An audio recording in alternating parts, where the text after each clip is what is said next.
sábado, irmãos. Deus seja louvado por essa oportunidade. Vamos orar então, pedir as bênçãos do Senhor por mais este estudo. Oremos. Santíssimo e eterno Senhor, que está nos altos céus, damos graças ao Senhor pela tua misericórdia e bondade, sempre presente em nossas vidas, pela tua longanimidade, pelo Senhor nos permitir, neste santo dia, nos reunirmos com o coração contrito, meu Deus, e temerosos de abrir a tua palavra para poder estudarmos mais um tema que o Senhor tem nos concedido e nos abençoado.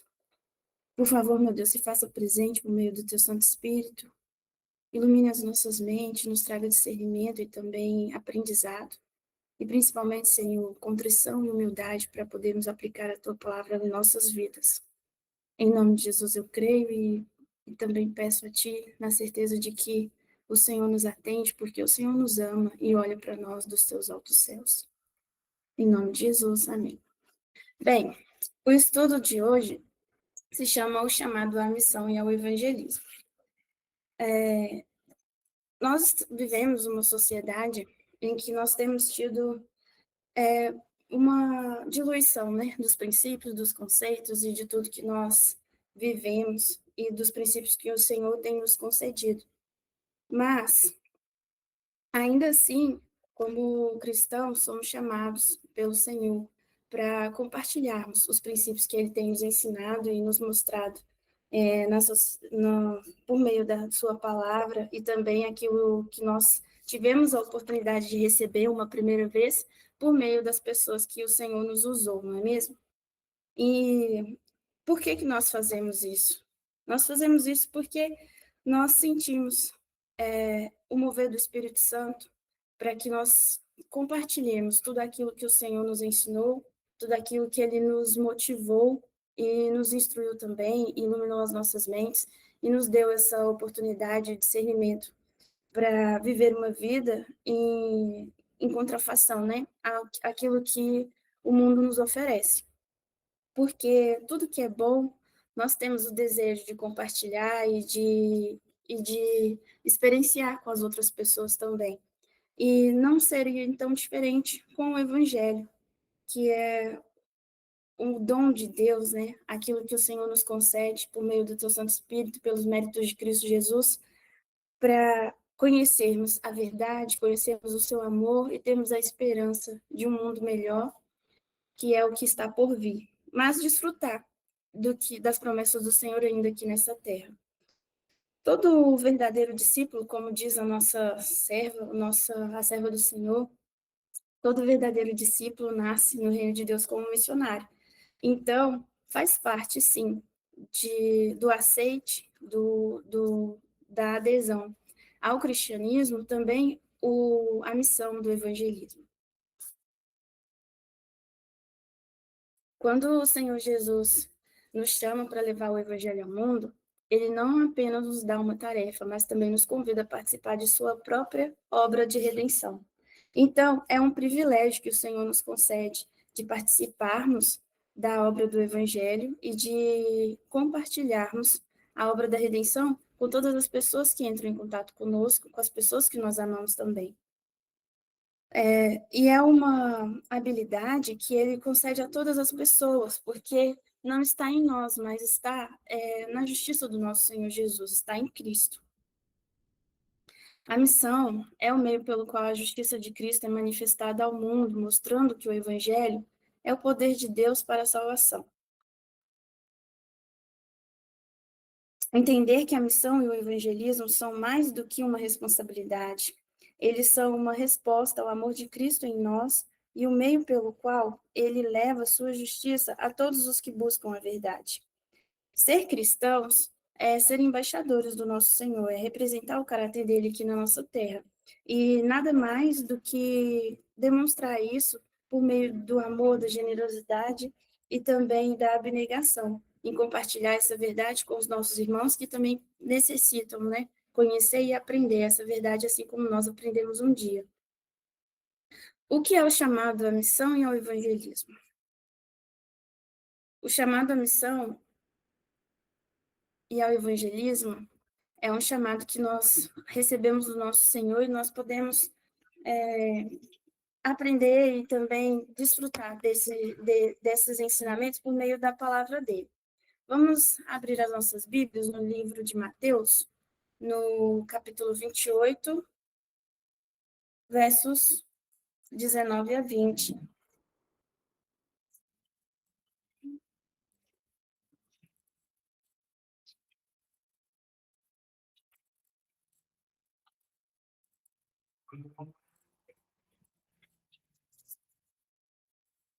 É um texto bastante conhecido, né? E ele é um clássico quando nós conversamos e falamos sobre a missão e sobre o evangelismo, e diz assim: Portanto, ide, ensinai a todas as nações, batizando-as em nome do Pai e do Filho e do Espírito Santo, ensinando-as a observar todas as coisas que eu vos tenho mandado.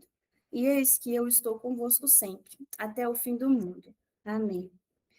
Então, o Senhor nos enviou e nos chamou para compartilharmos com todas as pessoas, independente de nacionalidade, de credo, de princípios, compartilhar a verdade do Espírito de Deus. E essa é uma oportunidade que nós temos. Vamos ler também o livro de Marcos, capítulo 16, verso 15.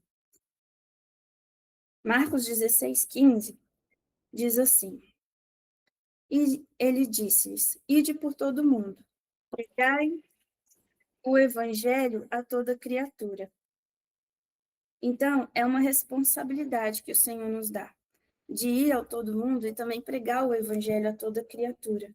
É uma responsabilidade que nós temos para com a salvação dos outros também, de todos aqueles que têm a oportunidade de entrar em contato conosco. Também vamos abrir o livro de Atos, capítulo 1, verso 8.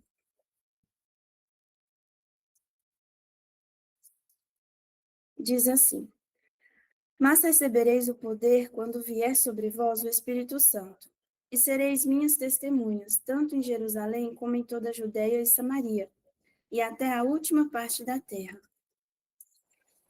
Então, o Senhor nos chama a termos essa oportunidade de ser sua testemunha em qualquer lugar em que nós formos. E nós teremos o auxílio do Espírito Santo, e somos chamados a testemunhar do nosso Senhor a quem nós professamos. Nós demonstramos, assim, o caráter do nosso Senhor Jesus. E percebemos essa semelhança com os outros textos, quando ele nos chama e nos envia, né? A todos os outros, a qualquer parte, né? E nos concede também o Espírito Santo para nos dar esse discernimento e também orientação e instrução para poder passar a mensagem e a palavra dele às outras pessoas. Agora, o livro de Romanos, capítulo 10, versos 14 e 15. Diz assim: Como então eles invocarão aquele em quem não creram? E como eles crerão naquele de quem não ouviram? E como eles ouvirão se não há quem pregue? E como eles pregarão se não forem enviados? Como está escrito: Quão formosos são os pés dos que pregam o evangelho da paz, dos que trazem boas notícias de boas coisas. Então, nós somos questionados aqui, né? O próprio Senhor nos faz perguntas de como essas pessoas poderiam crer se eles não conhecem, se ninguém pregar a eles, se ninguém for até eles, né? Então, o Senhor nos chama aqui para termos empatia para com as pessoas, para que assim como nós tivemos um dia um privilégio de termos esse ensino por meio de outra pessoa, que nós também assim façamos com os outros. E ele profere aqui um elogio muito agradável. Quão formosos são os pés dos que pregam o evangelho da paz. Então, é algo que o Senhor aprecia e é algo que o Senhor elogia também. O atender esse chamado que ele faz de levar o evangelho às outras pessoas. Então, o chamado à missão É o convite de Cristo para que os crentes levem a mensagem do Evangelho ao mundo, tornando-se testemunhas do poder de Deus e da sua justiça. Esse chamado nos lembra de que fomos redimidos para compartilhar a salvação e viver para glorificar a Deus em nossas ações e palavras. A pergunta número 2, então, do nosso estudo. Por que a missão é tão importante para o cristão? Vamos, então, às nossas referências. O livro de João, capítulo 20, verso 21.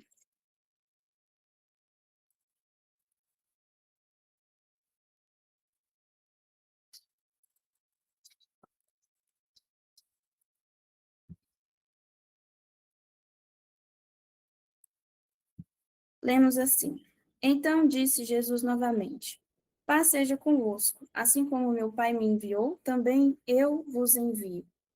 Então vemos aqui que o Senhor Jesus nos enviou assim como o Pai o enviou. Que responsabilidade temos então, não é? De receber um chamado do próprio Cristo, assim como ele recebeu um chamado do Pai. 1 Pedro 2,9.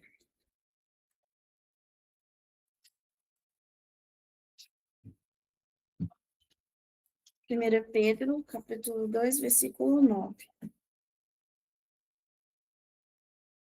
Mas vós sois uma geração escolhida, um sacerdócio real, uma nação santa, um povo peculiar para que anuncieis os louvores daquele que vos chamou das trevas para a sua maravilhosa luz. Então o Senhor nos diz que nós somos uma geração escolhida, uma geração eleita para levarmos a luz às outras pessoas também. Então, é uma missão que o Senhor Cristo nos concede, assim como Deus concedeu a ele uma missão, para levarmos luz às outras pessoas, assim como Jesus trouxe luz a nós. Então, nós somos chamados para sermos, sim, a todo momento, representantes do nosso Senhor Jesus, levando a luz que ele trouxe a nós às outras pessoas também. Além de ser uma responsabilidade, é um privilégio tremendo, não é mesmo? Vamos lá, em 2 Coríntios, capítulo 5. 2 Coríntios, capítulo 5, versículo 20. Diz assim: Ora, então somos embaixadores de Cristo. Olha só. Ora, então somos embaixadores de Cristo. Como se Deus suplicasse por nós. Nós oramos em nome de Cristo, que vos reconcilieis com Deus. Então, o Senhor Jesus, ele nos chamou para representarmos o seu caráter, levarmos a sua luz e iluminarmos as pessoas em trevas, sendo assim embaixadores dele em meio a este mundo tenebroso que vivemos. Somos representantes, então, do nosso Senhor. E um embaixador, ele deve representar aquele que o enviou, aquele que ele representa, né? Por meio do caráter, por meio da personalidade, por meio de atributos da sua forma de ser, da sua conduta de vida.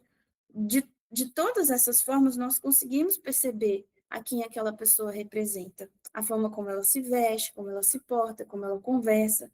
Então, todas essas particularidades, todas essas características, elas conseguem sim demonstrar a todas as pessoas com quem nós convivemos a quem nós estamos representando. Vamos lá em Romanos 1,16. Livro de Romanos, capítulo 1, versículo 16. Diz assim: Porque eu não me envergonho do evangelho de Cristo, pois é o poder de Deus para a salvação de todo aquele que crê, primeiro do judeu e também do grego. Então, o evangelho, ele é o poder de Deus para a salvação de todo aquele que crê. Independente da nacionalidade, da profissão de fé que a pessoa faça, ela tem a oportunidade de conhecer o Evangelho, o verdadeiro Evangelho por meio de Cristo Jesus, e ter a oportunidade de receber o poder de Deus para a salvação. E aqui também traz algo que a gente tem que ter bastante atenção. Eu não me envergonho do Evangelho. Isso também é de grande importância, porque nós temos que sermos alegres, felizes e gratos ao Senhor pelo Evangelho que Ele nos permitiu conhecer. Não nos envergonharmos dele, vivermos ele em nossas vidas, representarmos por meio da nossa personalidade, da nossa conduta, da forma como nós nos relacionamos e tratamos as pessoas, deste amor de Cristo por meio do Evangelho e professarmos, tanto não somente ao falarmos, né, ao pregarmos, mas também em vivermos este Evangelho. Então, nós não podemos nos envergonhar de um amor tão precioso e de tão custo e tão custoso quanto foi o amor de Cristo. Então, por que a missão é tão importante para o cristão? A missão é importante porque representa o propósito divino de compartilhar a verdade do Evangelho com todos. Jesus nos chamou para sermos participantes de seu plano de redenção e quando cumprirmos essa missão, manifestamos a justiça e o amor de Deus ao mundo. Então, quando nós cumprimos e manifestamos e nós aceitamos essa missão que o Senhor nos deu, nós vivemos primeiramente nossas vidas e nós também compartilhamos isso com as pessoas com quem nós nos relacionamos. Como a justiça de Cristo é proclamada por meio da missão? Vamos lá no livro de Romanos, capítulo 3. Já estamos aqui, né? Do ladinho. Romanos 3, versículo 21 e 22. Diz assim: Mas agora, a justiça de Deus se manifestou sem a lei, tendo o testemunho da lei e dos profetas. A justiça de Deus, que é pela fé de Jesus Cristo, para todos e sobre todos os que creem, porque não há diferença. Então, veja só, nos versículos, frisa bem, a justiça de Deus se manifestou sem a lei, e o testemunho da lei, tendo o testemunho da lei e dos profetas. Por quê? Porque a justiça de Deus, ela se manifesta sem a lei porque ela é Cristo. E ela, só que a lei e os profetas testemunham de Cristo. Então, a justiça de Deus, que é pela fé de Jesus Cristo para todos e sobre todos os que creem, porque não há diferença. É pelos méritos de Cristo que somos justificados, não pela lei. Diante de Deus, não por guardar a lei, que é importante, porque ela é o testemunho que testifica de Cristo, mas não é ela que impõe sobre nós a salvação, não é ela que nos justifica. Vamos ler o livro de Efésios, capítulo 2, para explicitarmos ainda mais esse contexto.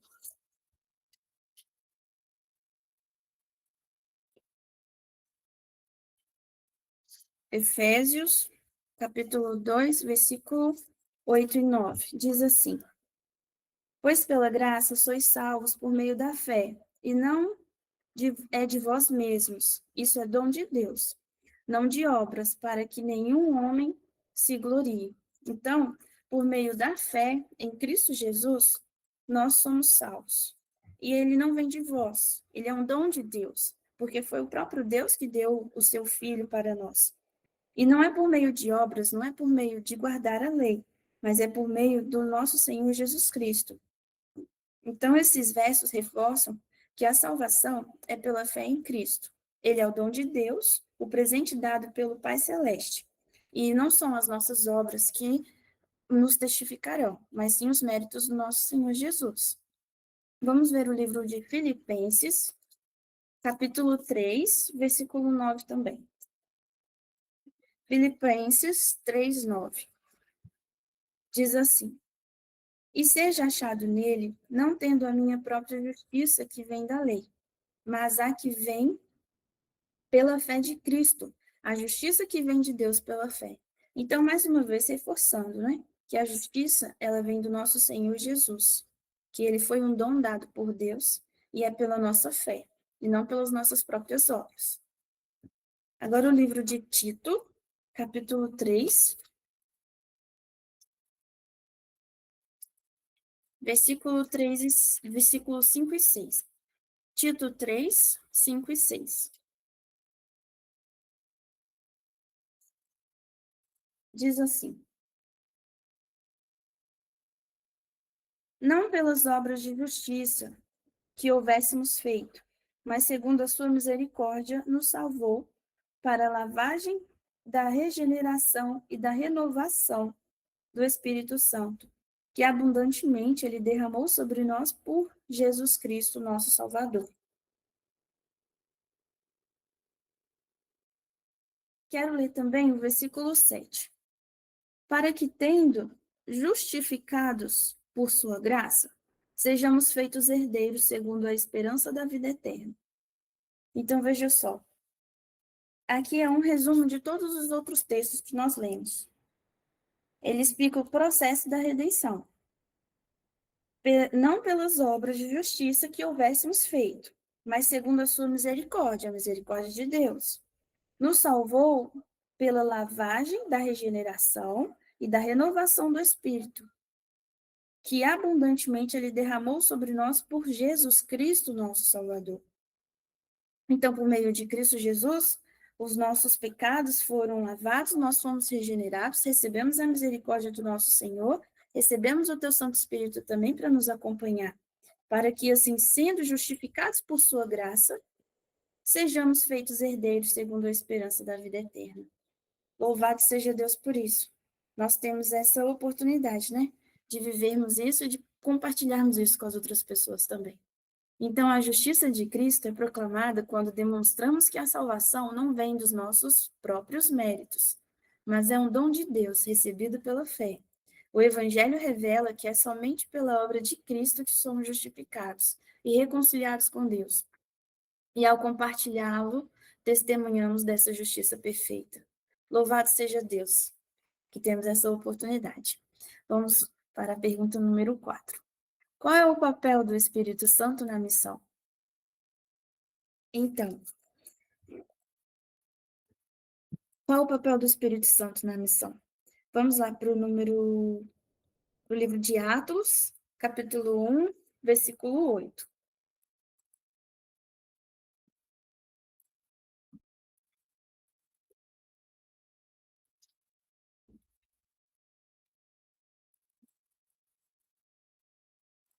Atos, capítulo 1, versículo 8.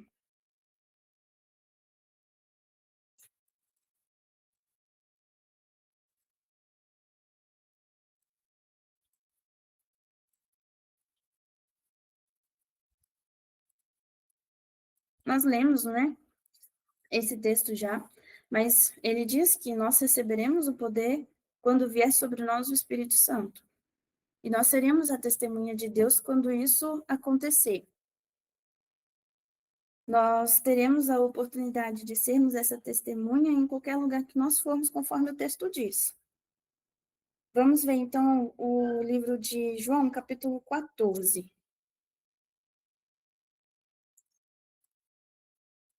João 14, versículo 26.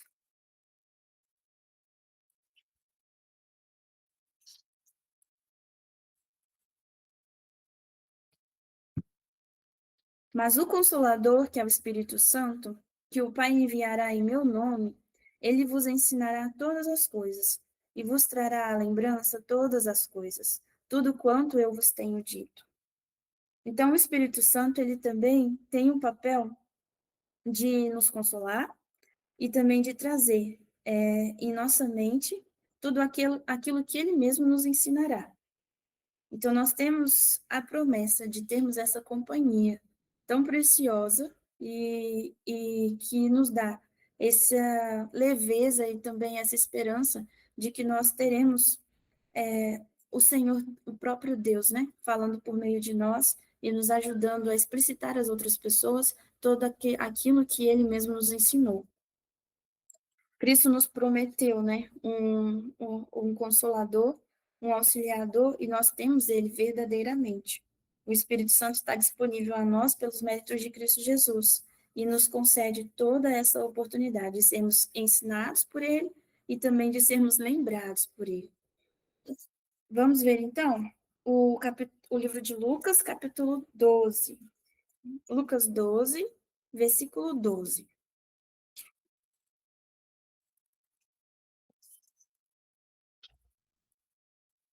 Lucas 12, versículo 12.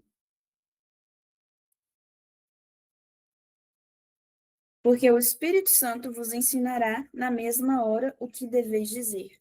Então, nós temos, sim, mais uma certeza. A palavra de Deus, ela também nos dá, por meio de vários versos, e ele reforça a mesma ideia por meio de vários versos, e imprime em nós essa certeza, essa convicção de que ele nos prometeu e de que ele realmente nos cumprirá. Então, o Espírito Santo nos é prometido, ele nos ensinará, ele também nos lembrará aquilo que nós devemos dizer. O livro de João, agora, capítulo 16. João 16,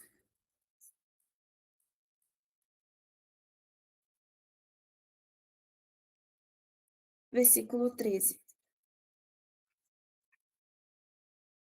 No entanto, quando ele, o Espírito da verdade, vier, ele vos guiará em toda a verdade, porque ele não falará de si mesmo, mas tudo o que ele ouvir, isso ele dirá, e vos anunciará as coisas vindouras.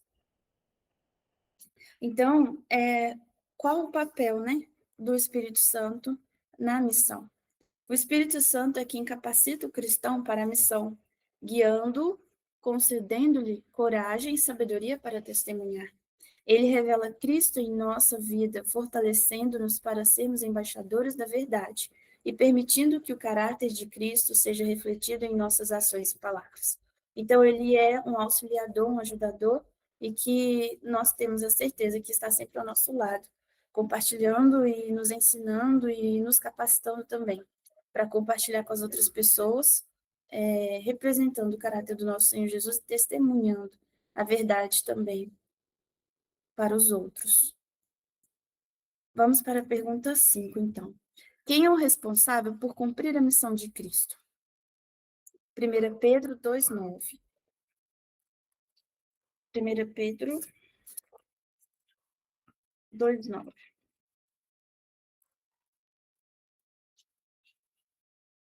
1 Pedro 2,9, novamente, reforça, né? Que somos uma nação santa, um sacerdócio real para anunciar a Cristo, uma nação separada e escolhida para anunciar a Cristo. Vamos ler 2 Coríntios 5. 2 Coríntios, capítulo 5, versos 18 a 20.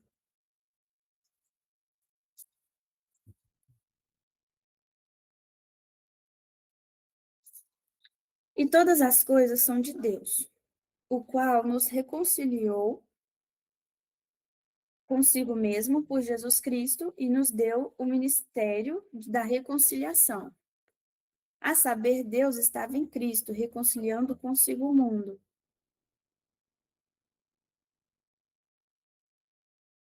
A saber, Deus estava com Cristo, reconciliando consigo o mundo, não lhes imputando as suas transgressões, e confiou em nós a palavra da reconciliação. Ora, então somos embaixadores de Cristo, como se Deus suplicasse por nós. Nós oramos em nome de Cristo, que vos reconcilieis com Deus. Então, mais uma vez, esse texto reforça que nós somos chamados por Deus a sermos representantes dele, embaixadores dele nessa terra. Vejamos o livro de Efésios.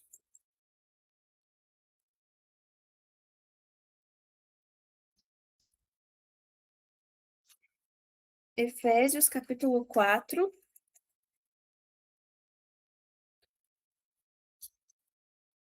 versos 11 e 12. E ele mesmo deu alguns para apóstolos, e alguns para profetas, e alguns para evangelistas, e alguns para pastores e professores, para o aperfeiçoamento dos santos, para a obra do ministério, para a edificação do corpo de Cristo. Então, esse texto nos diz que o Senhor concedeu, né, a cada pessoa um dom, e esse dom, olha só, observem bem, esse dom, alguns para apóstolos, outros para profetas, alguns para evangelistas e alguns para pastores e professores. Todos esses dons, todos esses ofícios, esses chamados, eles têm em comum o ato de ensinar, o ato de passar adiante, compartilhar com os outros algo. Então, todos eles aqui proclamam o evangelho. Cada um pode ser de uma forma diferente da outra, mas ainda assim eles trabalham com o mesmo princípio. E isso o Senhor deu para aperfeiçoamento dos santos, para aperfeiçoar os seus separados e para a edificação do corpo de Cristo, para a edificação, para o compartilhamento com as outras pessoas e trazer essas pessoas também para a fé. Vejamos o livro de Romanos, capítulo 10, novamente. Porque o livro de Romanos, capítulo 10, diz como são formosos os pés dos que pregam o evangelho de paz. Então, novamente, esse texto nos reforça, né? Que o Senhor aprecia e louva aqueles que obedecem ao seu chamado de levar o evangelho às outras pessoas.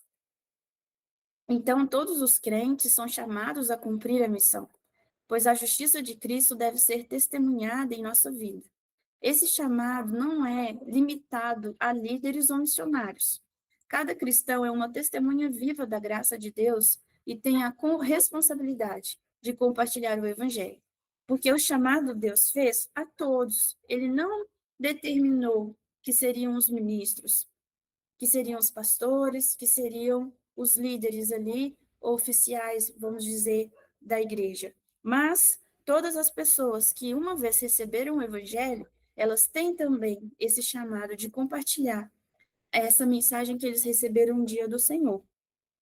E ele institui, né? Ele diz que concederia esses dons a todas as pessoas. E ele não fez acepção de pessoas e ele nem distinguiu quais seriam essas pessoas que receberiam esse dom. Então, todos nós temos esse mesmo chamado. Pode acontecer de cada forma receber um chamado de uma forma diferente e exemplificar esse chamado de uma forma diferente em sua vida, mas ainda assim é uma responsabilidade que todos nós temos de propagar o evangelho do nosso Senhor Jesus. Pois, uma vez que nós o recebemos, que nós o aceitamos, que nós nos convertemos, que nós o amamos verdadeiramente, não é impossível que nós não queiramos compartilhar, conversar sobre, falar sobre isso com as outras pessoas. É natural que nós queiramos compartilhar e demonstrar às outras pessoas algo que nos afeta, algo que nos move e que mexe tanto conosco. Então, é algo que nós teremos o desejo de compartilhar e de passar para as outras pessoas também, porque é algo que realmente nos preenche e transborda, né? Transborda o nosso coração e nos faz querer compartilhar com as outras pessoas também. Então, vamos para a pergunta de número 6. Como o evangelho é um poder transformador na missão? Um momento.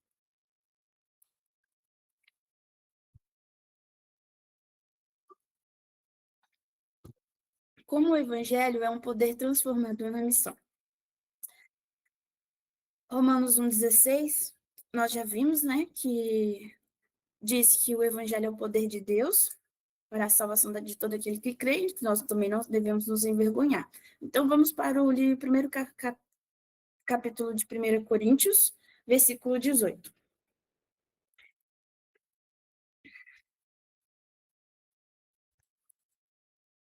1 Coríntios, versículo 18.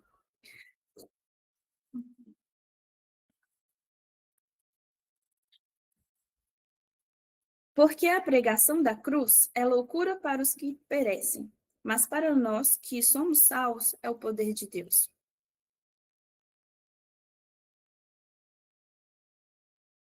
Então, vamos para o 1 Coríntios 1,18, diz que a pregação da cruz é loucura para os que perecem, mas para nós que somos salvos é o poder de Deus.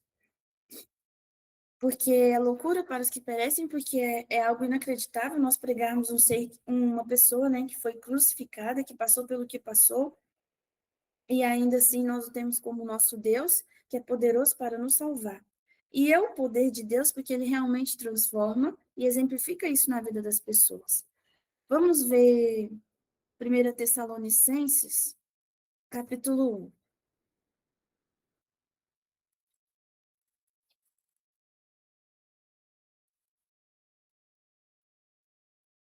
1 Tessalonicenses, capítulo 1, verso 5. Porque o nosso evangelho não foi a vós somente em palavras, mas também em poder e no Espírito Santo. E em muita certeza, como bem sabeis que tipo de homens fomos entre vós, por vossa causa. Então, o evangelho, ele, mais uma vez, é o poder do Espírito Santo, né? Pelo poder do Espírito Santo, nós temos a oportunidade de demonstrar com clareza para as pessoas o caráter do nosso Senhor Jesus. E vamos em 2 Timóteo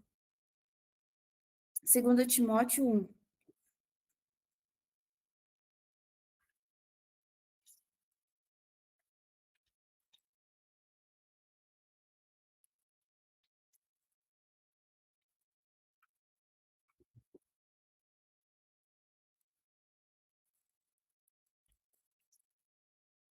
2 Timóteo, capítulo 1, versículo de 8 a 10.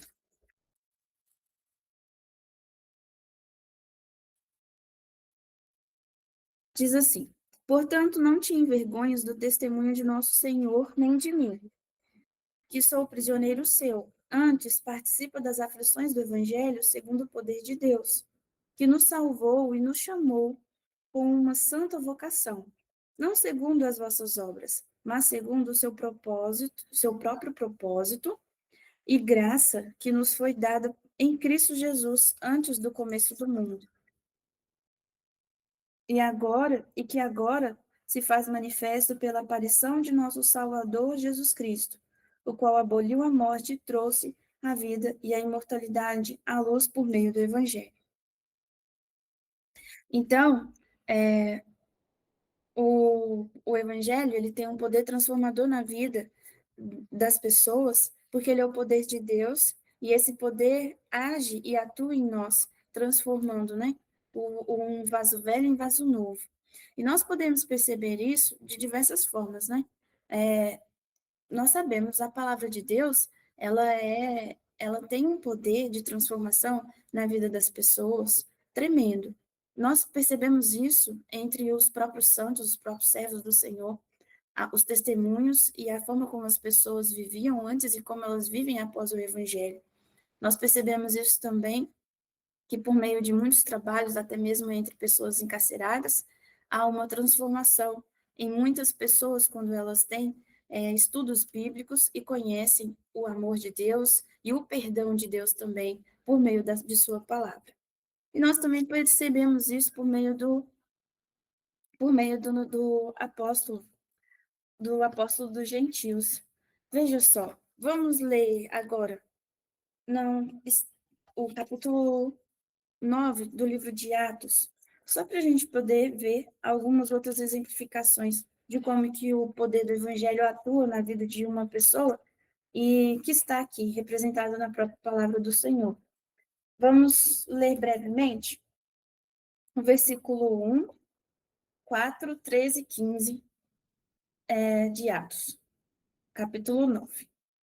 E Saulo, respirando ainda ameaças e mortes contra os discípulos do Senhor, foi ao sumo sacerdote e pediu-lhe cartas para Damasco, para as sinagogas, para que, quando ele encontrasse homens ou mulheres que eram do caminho, ele pudesse trazê-los presos a Jerusalém.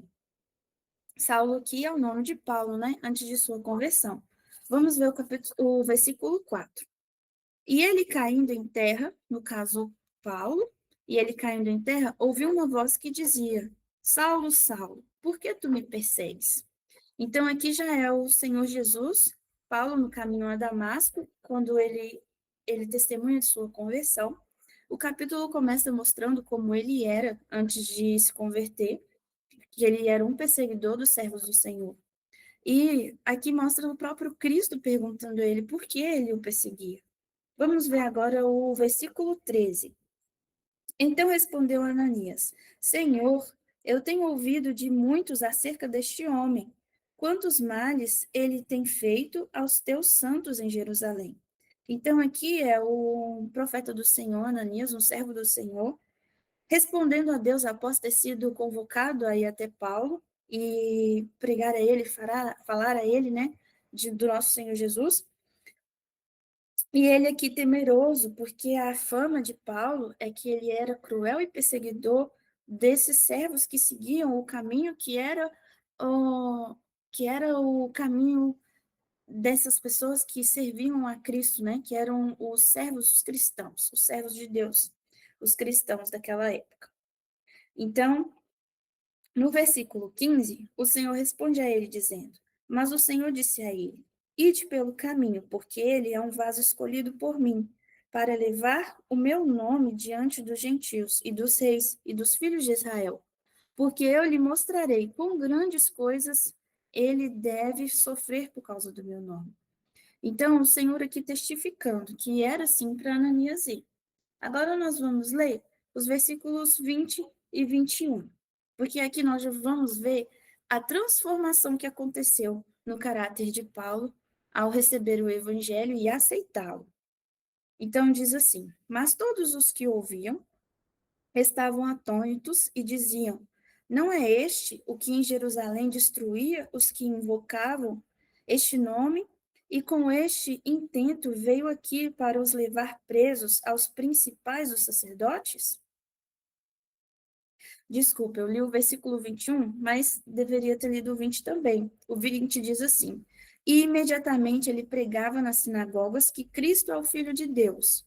E o 21 diz: Mas todos os que ouviam estavam atônitos e diziam: Todos os que ouviam Paulo pregar que Cristo era o Filho de Deus estavam atônitos e lembrando de como ele era antes, que em Jerusalém destruía os que invocavam o nome do Senhor. Então, vejam aqui a transformação que é sim possível acontecer na vida de uma pessoa por meio do poder do Evangelho, do poder de Cristo em transformar e edificar, né, um reino do Senhor, adquirindo ali novos servos para o trabalho para a vinda de Deus. Então, o evangelho, ele tem sim o poder de transformar vidas ao revelar a graça e a justiça de Deus. Quando pregamos o evangelho, ele opera no coração das pessoas, guiando-as ao arrependimento e à fé em Cristo e moldando-as segundo o caráter divino. Amém. Então, a pergunta 7. O que significa fazer discípulos? Vamos ler lá em Mateus 28, 18 a 19. Diz novamente, né? Ide a todo mundo e pregai o evangelho a toda criatura. Então, a primeira coisa está aí, em obedecer o comando do Senhor, o ide do Senhor, e ir a todo local, a todo lugar, e levar a palavra do Senhor. Vamos então abrir o livro de João, capítulo 8. João, capítulo 8,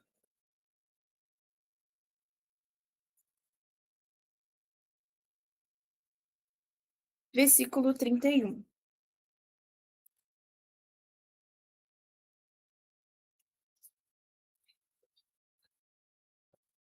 João capítulo 8, 31 diz assim: Então dizia Jesus aos judeus que nele creram: Se vós permanecerdes na minha palavra, verdadeiramente sois meus discípulos. Então, uma forma de identificarmos os discípulos do Senhor é verificarmos em sua prática de vida que eles permanecem na palavra de Deus.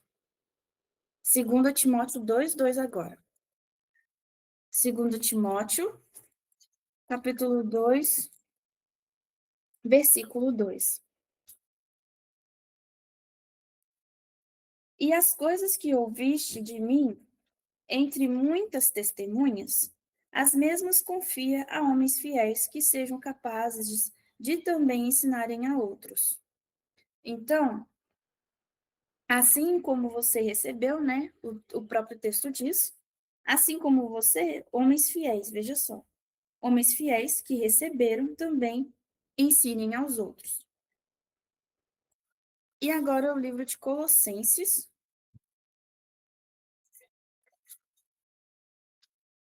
capítulo 1, versículo 28.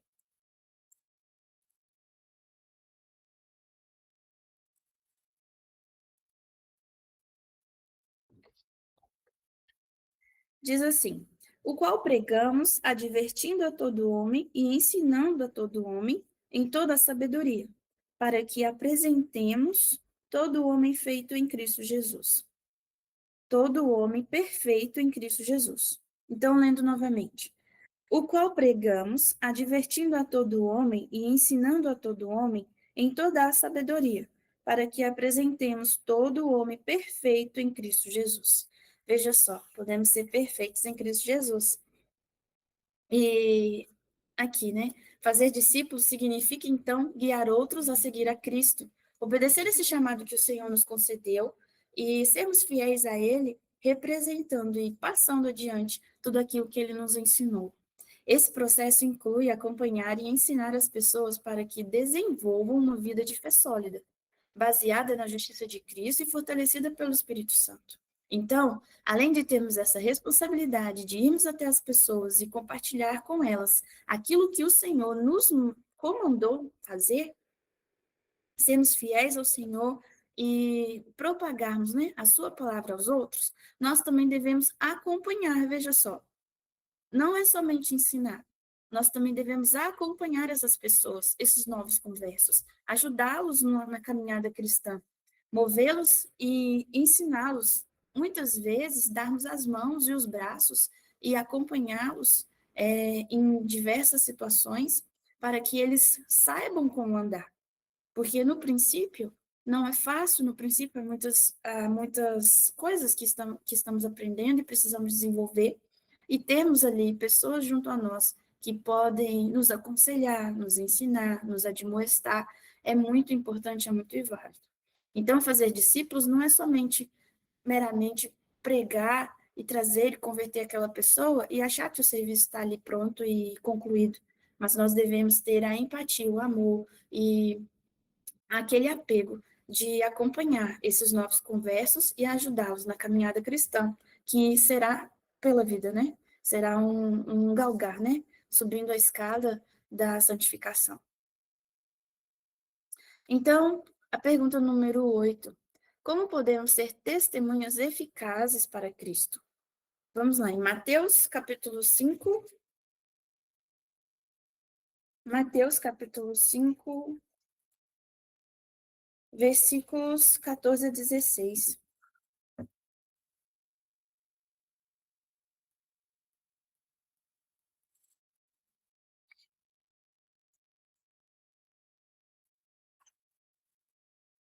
Então diz assim: Vós sois a luz do mundo.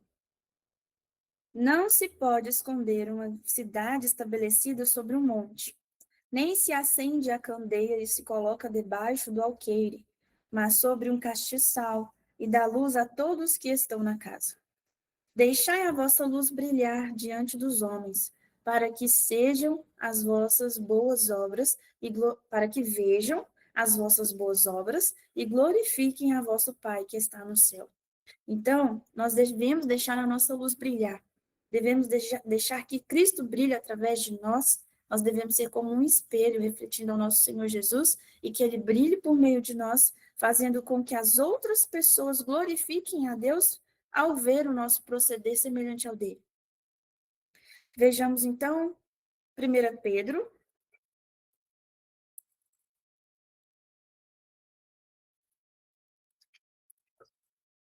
capítulo 3, versículo 15.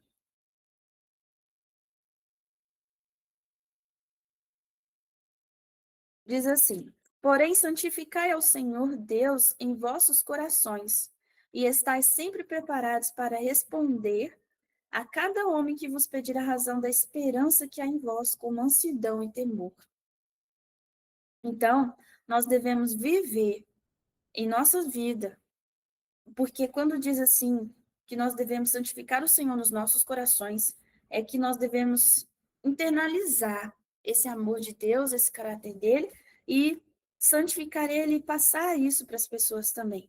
Viver essa verdade em sinceridade em nossas vidas, representando assim ao Senhor em todo instante.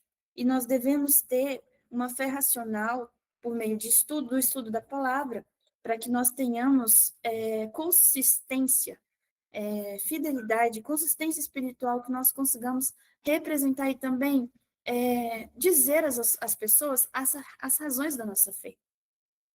E com quais características? Com mansidão e temor. Porque nós também não devemos ser advogados do nosso Senhor de forma a sermos agressivos, buscando defender uma causa, como se o Senhor precisasse que nós estivéssemos ali em guerra para defender a verdade dele. Não é assim que um representante do Senhor é, mas ele é manso e humilde, e ele tem temor no Senhor e amor pelo seu próximo. Vamos ver, então, 2 Timóteo, capítulo 2, versículo 24. 2 Timóteo 2, versículo 24 e 25. Diz assim: E ao servo do Senhor não convém contender, mas ser manso para com todos os homens, apto para ensinar paciente, instruindo com mansidão os que se opõem, a ver se, porventura, Deus lhes dará arrependimento para conhecerem a verdade. Então, mais características do Senhor, reforçando que nós devemos ser mansos e pacientes. Desculpem. Nós devemos ser mansos e pacientes para com todas as pessoas, representando assim o caráter do nosso Salvador. Então, nós devemos, irmãos, exercer o domínio próprio. Nós devemos clamar ao Senhor pelo teu Santo Espírito, para que nós tenhamos essa mansidão de coração, de procedimento, paciência, para podermos lidar com as pessoas. Porque não é somente o pregar a palavra que nós vamos representar ao nosso Senhor, mas também testemunhando, né, da transformação que ele faz em nossas vidas, fazendo com que nós tenhamos características semelhantes a dele, que é de mansidão, de paciência, de paz, de amabilidade, cortesia. Nós devemos desenvolver essas características também. E assim testemunharmos eficazmente, né? Sermos verdadeiras testemunhas do nosso Senhor, levando e representando Ele em qualquer lugar que nós formos. Então, vamos para o último versículo, Filipenses, capítulo 2. Filipenses 2, versículos 15 a 16. Um momento, Felipe.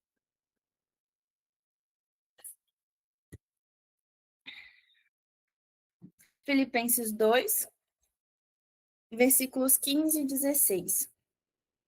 Eu gostaria de ler a partir do 14. Fazei todas as coisas sem murmuração nem contendas. Já começando deste versículo, temos algo extremamente importante. Nós não devemos ser murmuradores.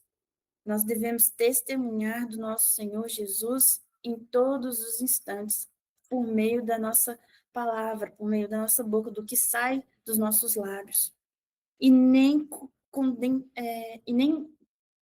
feitores, né? Nem fazermos contendas. Nós não devemos ter essas características em nós, para que sejais inocentes e inofensivos, filhos de Deus, sem repreensão, no meio de uma nação corrupta e perversa, entre a qual resplandeceis como luzes no mundo. Então, nós não devemos, meus irmãos, nos assemelharmos aos outros. Nós devemos realmente, em meio a uma sociedade, né, em uma nação corrupta e perversa, nadar em contramão. Nós devemos ser diferentes e representarmos essa diferença. Não é porque as pessoas respondem umas às outras de uma forma que eu devo fazer da mesma forma. Não é porque pessoas agem em determinadas circunstâncias de uma forma que eu também deva agir assim. Mas eu tenho que aproveitar as oportunidades que surgem para representar ao meu Senhor de forma pura, limpa, paciente, manso, humilde, e assim mostrar que eu sou uma luz em meio às trevas. Retendo a palavra da vida, no versículo 16. Retendo a palavra da vida, para que possa gloriar-me no dia de Cristo, de não ter corrido em vão, nem trabalhado em vão. Então, veja só, vivendo em nós a palavra do nosso Senhor e termos a certeza de que a nossa vida não foi vã, de que nós a vivemos de uma forma honrosa, representando ao nosso Senhor e demonstrando isso para as pessoas também. Então, nós somos testemunhas do nosso Senhor. E isso somente é eficaz quando nós refletimos o caráter de Cristo em nossa vida, vivendo de forma coerente com o Evangelho, demonstrando o amor e a justiça de Deus ao agir com compaixão e verdade. Compartilhamos a esperança do Evangelho com sinceridade e poder. Então, a serva do Senhor diz que o poder do nosso Senhor Jesus Cristo estava não somente por ele ser o Filho de Deus, mas pelo fato de que tudo o que ele pregava era verdade.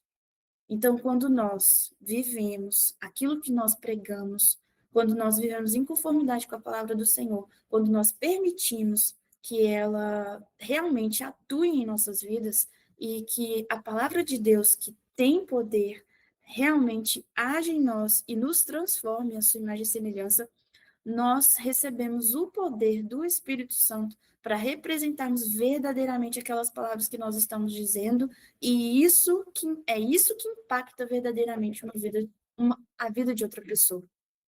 Então, quando Cristo ele pregava as pessoas, ele pregava a verdade que ele vivia, e isso tem poder. Por mais simples que a verdade seja, quando ela é verdadeiramente vivida, ela tem o poder da bênção do Senhor, porque é a verdade. E o nosso Senhor Jesus é a verdade. Então, ele tem poder. E nós devemos viver isso em conformidade e em verdade, para que nossa palavra também tenha poder e nós tenhamos a oportunidade de impactar as outras pessoas por meio do nosso Senhor Jesus também. Número 9 agora. Quais são os desafios da missão e como superá-los? Bem, sermos, né, representantes do nosso Senhor Jesus trará sobre nós também consequências e acarretará sobre nós situações que ele mesmo viveu.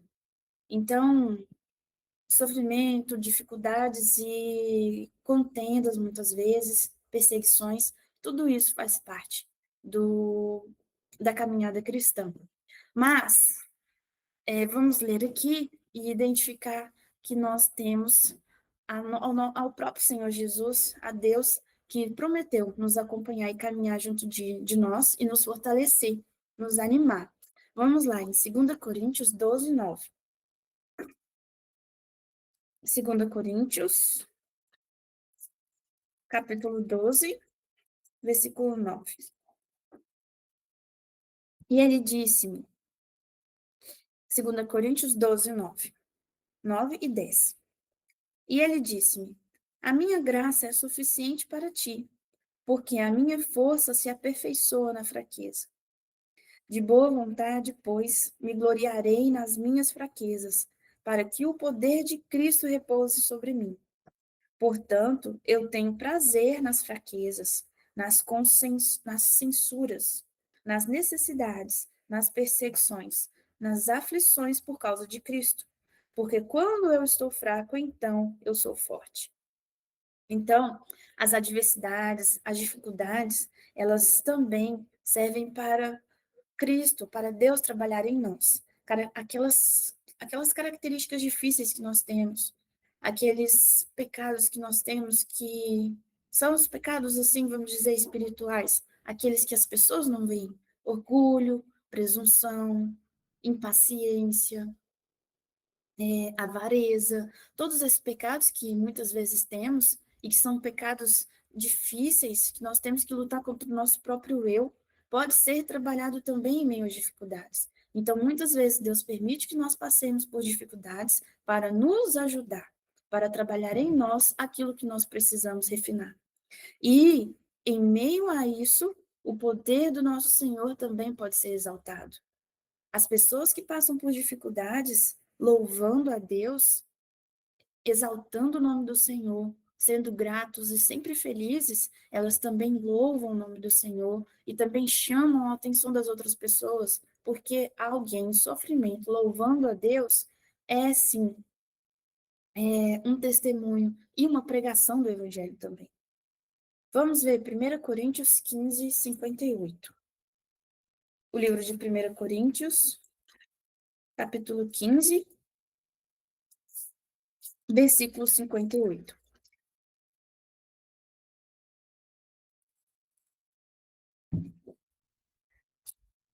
Diz assim: Portanto, meus amados irmãos, sede firmes, inabaláveis, sempre abundantes na obra do Senhor, sabendo que vosso trabalho não é vão no Senhor.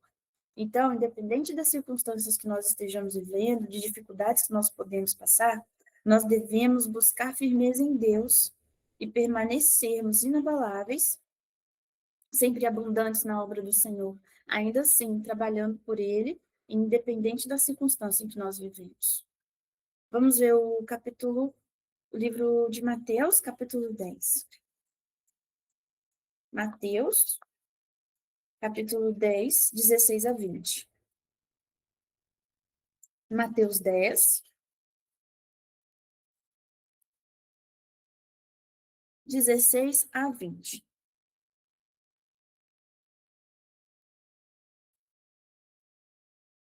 Esse é o nosso Senhor Jesus dizendo: Eis que eu vos envio como ovelhas ao meio de lobos. Portanto, sede sensatos como as serpentes e inofensivos como as pombas. Mas cuidado com os homens, porque eles vos entregarão aos concílios e vos açoitarão nas suas sinagogas. E sereis levados à presença dos governadores e dos reis por causa de mim, como testemunho contra eles e os gentios. Mas quando vos entregarem, não cuideis de como ou o que haveis de falar. Lembram-se que nós lemos que o Espírito Santo nos lembrará? Pois naquela hora vos será dado o que haveis de dizer. Veja só, Deus nos lembrando da promessa que ele já nos fez. Porque não sois vós que falais, mas é o Espírito de vosso Pai que fala em vós. Então, o Senhor é tão bom, tão misericordioso, que ele nos dá todos os meios, irmãos. Todos os meios o Senhor nos dá. Então, ele já nos adverte que nós vamos passar por dificuldades. Ele já nos prepara, mas ele promete estar conosco e ele promete falar por meio de nós. Ele promete não nos deixar sozinhos e ele se faz assim, presente junto a nós e nos conforta. Então, independente das circunstâncias que nós vivemos, nós temos a certeza de que o nosso mestre está ao nosso lado e de que ele não nos deixará e de que ele nos sustentará e também nos defenderá. Vamos ler agora o livro de Efésios. Efésios, capítulo 6.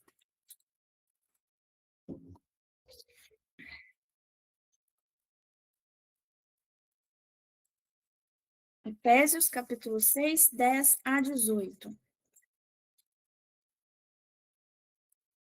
Vamos lá.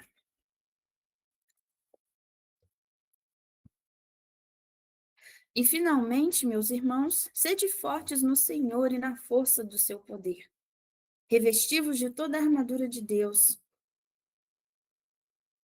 para que possais estar firmes contra as astutas ciladas do diabo. Porque não lutamos contra carne e sangue, mas contra os principados, contra as potestades, contra os governantes das trevas deste mundo, contra a maldade espiritual em regiões celestiais. Então, irmãos, isso é algo muito importante. Nós não lutamos contra as pessoas que se fazem difíceis e que se fazem contrárias a nós, que dificultam as nossas vidas e que falam mal de nós muitas vezes. Não é contra as pessoas que nós estamos lutando, mas é uma guerra muito maior do que nós mesmos. Nós precisamos lembrar disso. Tudo o que acontece na história da redenção é maior do que nós mesmos. Nós somos participantes, mas muito mais do que isso acontece. Então, a nossa luta não é contra a carne e o sangue. Nós devemos lembrar. Não devemos guardar mágoa, rancor, ódio e nada de qualquer pessoa. no versículo 13.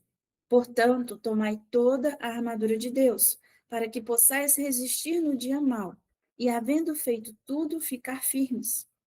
Portanto, estais firmes, tendo cingidos os vossos lombos com a verdade, e vestida a couraça da justiça, e calçados os vossos pés na preparação do evangelho da paz, tomando sobretudo o escudo da fé, com o qual podereis apagar todos os dardos inflamados do maligno. E tomai o capacete da salvação e a espada do Espírito, que é a palavra de Deus. Orando em todo o tempo, com toda oração e súplica no Espírito, e vigiando nisso com toda perseverança e súplica por todos os santos. Então, o Senhor, ele nos demonstra que ele deixou para nós todas as ferramentas, toda a armadura com a qual nós conseguiremos passar por essas dificuldades e lutarmos ao lado dele neste conflito. E ele nos deixa um conselho que é extremamente importante e que nós precisamos atender. Nós devemos orar em todo o tempo, suplicar a Deus, dobrar os nossos joelhos. Nós não devemos entrar em brigas, em discussões, em contendas, em debates defendendo a nossa fé, de forma agressiva e de forma contendenciosa, como nós vemos muitas vezes, e como às vezes somos impelidos a fazer. Mas nós devemos lutar com os joelhos dobrados em oração e clamar ao Senhor para que Ele desenvolva em nós o caráter do nosso Senhor Jesus, para que nós não tenhamos o desejo de lutarmos com as nossas forças, mas que nós desejemos sempre lutar de joelhos orando ao Senhor. Então, a missão ela pode sim e encontrará obstáculos, como oposição e desânimo, mas esses desafios são superados ao depender do poder de Deus e do Espírito Santo. Ao perseverar em oração e manter o foco em Cristo, podemos vencer as dificuldades e continuar firmes no propósito de evangelizar. Então, que o Senhor nos prepare, né? Para atendermos a isso também.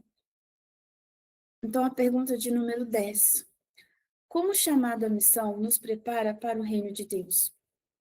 O chamado à missão nos prepara. Vamos ver. Mateus, capítulo 24, versículo 14. Mateus 24, 14.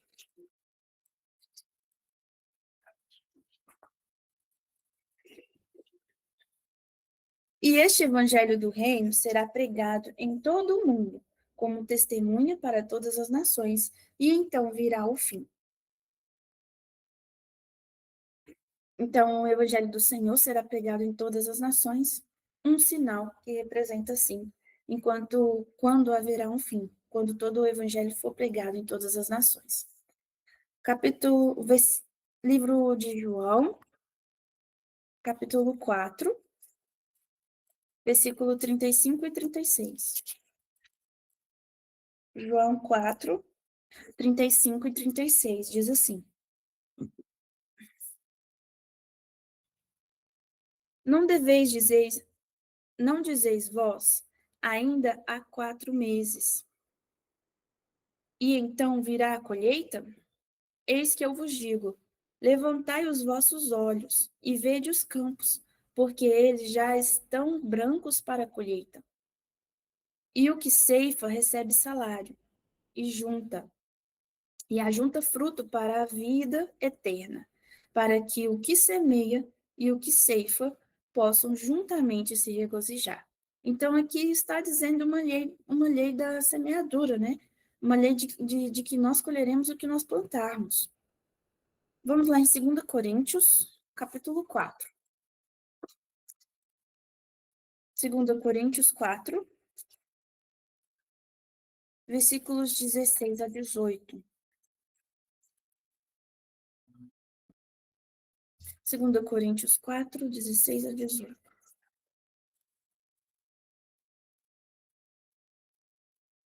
Diz assim: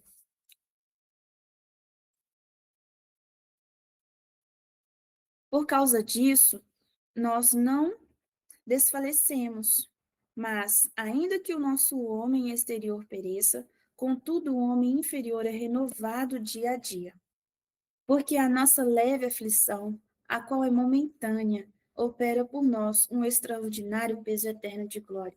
Então, irmãos, a aflição é momentânea, ela passará. E a glória que está por vir é muito maior e sobrepujará tudo o que nós já tivemos sofrido.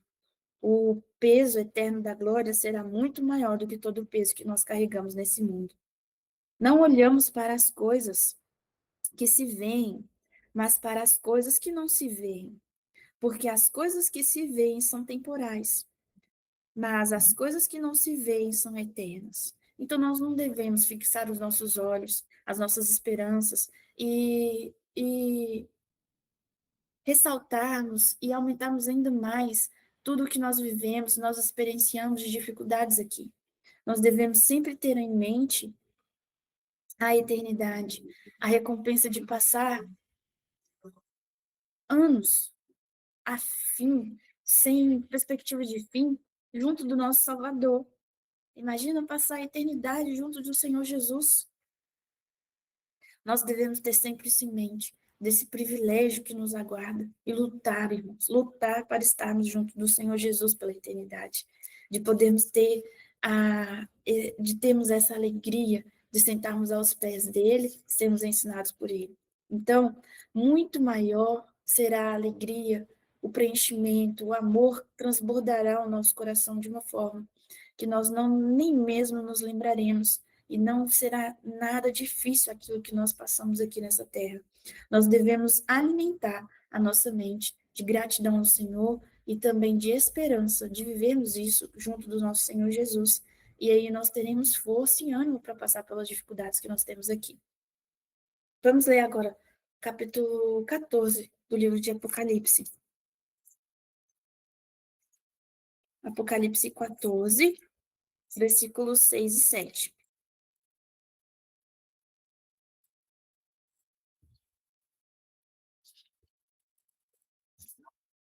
Apocalipse 14, versículos 6 e 7. E eu vi outro anjo voar pelo meio do céu, tendo o evangelho eterno para pregar aos habitantes da terra e a cada nação, e tribo, e língua, e povo, dizendo em alta voz: Temei a Deus e dai-lhe glória, porque é chegada a hora do seu juízo. E adorai aquele que fez o céu, e a terra, e o mar, e as fontes das águas. Então, o reino do Senhor chegou, e ele será instituído, e nós colheremos aquilo que nós plantamos. E nós teremos em nossas vidas o juízo do Senhor, seja para o bem ou seja para o mal, quiçá para o bem, de nós termos vivido uma vida santa, em conformidade com as oportunidades que o Senhor nos concedeu, testemunhando verdadeiramente de seu amor, representando o seu caráter a todas as pessoas e nos apegando ao Senhor Jesus e tendo amor, esperança, paciência, amabilidade e compartilhando com todas as pessoas o Espírito de Deus.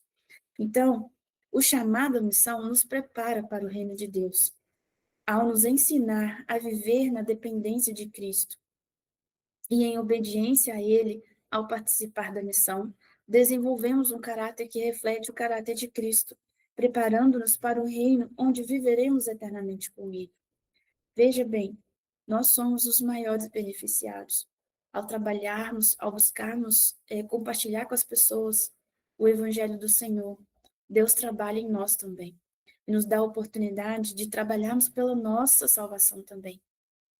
Então, nós temos aqui o privilégio de estudarmos a palavra, de compartilharmos com as pessoas, de afirmarmos a nossa fé, de construirmos em nós a certeza, a convicção, a razão que um dia nós teremos que dar às outras pessoas.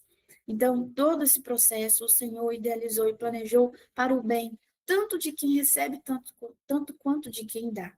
Então, nós devemos, sim, atender ao chamado do Senhor, a missão, levar o evangelho às pessoas, ajudar as pessoas a caminhar também no caminho junto do Senhor Jesus, não abandoná-las, e nós seremos sempre beneficiados, compartilhando aquilo que já nos preenche. Então o Senhor traz esse convite para nós, né? De aceitarmos o precioso dom do Senhor Jesus, compartilharmos com as pessoas e desenvolvermos em nós e também compartilhar aos outros o amor do nosso Senhor Jesus, o Evangelho da paz, o Evangelho eterno. E este guia dos estudos bíblicos, Fundamentos da Fé, tão precioso que nós temos estudado, né, durante esses dias, nós já estamos no tema 23, ele é gratuito. Então, todas as pessoas que tiverem o desejo de receber este estudo, é só entrar em contato com este telefone que aparece, ou então apontar a câmera também, né, para o QR Code, e essa pessoa vai receber este estudo em sua casa, tendo que ter apenas o gastos irrisório do frete. Mas isso é a palavra do Senhor que está catalogada por meio de um estudo para facilitar o conhecimento, o aprendizado, mas que fará grande diferença. Então, todas as pessoas que tenham esse desejo podem entrar em contato e adquirir o seu. Que Deus seja louvado e atue nas nossas vidas. Amém. Você pode finalizar com oração, Michele. E iremos orar, então. Um momento. Então, irmãos, oremos ao Senhor. Santíssimo Deus, que está nos altos céus, nós damos graças ao Senhor pela oportunidade que nós tivemos de nos reunirmos aqui, de estudarmos a Tua Palavra nesta tarde do sábado, do Teu Santo Sábado que o Senhor nos presenteou. Muito obrigada, meu Deus, por ter nos trazido, por ter nos ensinado. Obrigada pela Tua misericórdia ser presente e nos permitir, meu Deus, abrirmos a Tua Palavra, estudarmos e falarmos dela também. Somos meros mortais, mas o Senhor nos ama tanto. E o Senhor quer que nós compartilhemos da Tua Palavra com os outros também. Por favor, Senhor, nos capacite, nos ajude, meu Deus, a representarmos ao Senhor verdadeiramente nesta terra, sermos testemunhas Tuas fiéis e verdadeiras e sermos embaixadores Teus aqui, Senhor. Que essa terra seja estranha para nós e que nós sejamos luz para todas as pessoas que entrarem em contato conosco. Em nome do Senhor Jesus eu clamo e peço sempre pelo derrame do Teu Santo Espírito sobre nós. Amém.